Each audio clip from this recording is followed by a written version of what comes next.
Phil has said he would like to play both the LIV Golf Series and the PGA Tour. Why can't these two entities coexist? Well, I mean, I think it's gone so far down the road at this stage, Rich. I can't see any way that they can do so. I mean, there's a couple of reasons. I think if you look at, there's 7 events to come, 7 LIV events to be played for the rest of the season.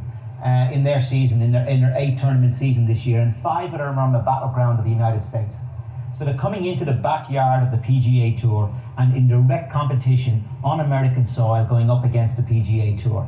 That's a very, very aggressive approach, certainly as coming out in their very first year. Ultimately, what will determine it here more than anything else is going to be economics. Economics. Certainly there's tradition, and there's a human rights issue, and you've got all of these issues that are obviously very clear and very prevalent as well. But economics will dictate to a large extent. And on the one side, you have the Saudi-backed league, and they are also answerable to economics. I understand, it's not just, there is sports washing term involved there, and I get all that, but there's also economics as well. And, when you consider the economics of what they've done already, they bought Newcastle United Football Club, a Premier League club over in the UK. One of the most supported clubs, next to Liverpool, next to Man United. I would arguably say maybe the 3rd most supported club, certainly in terms of home support. A huge club. They paid £300 million for that. If you look at what they've already spent on Phil Mickelson and DJ, reportedly, they've paid more than that for 2 players. Now, they still have another 46 to go, as well as the prize money's going out. So the economics stack up hugely for them.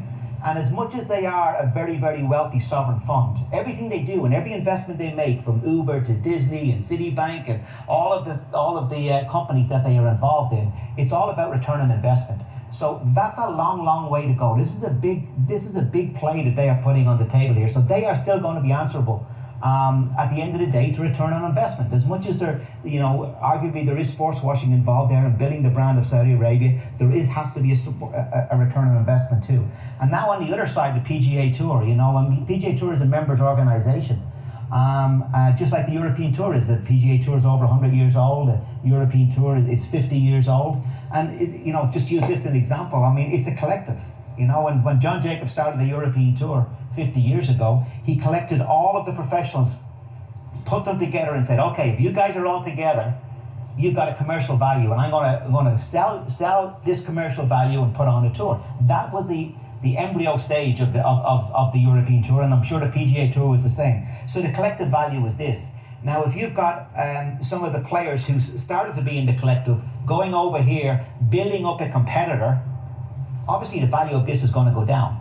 So, there's some huge ramifications here commercially for the PGA Tour and the rest of the collective. And it's not just the collective of the guys who are on tour now, the young kids coming through and what their pathway is going to be. So we're talking about some huge issues here that we've got to deal with.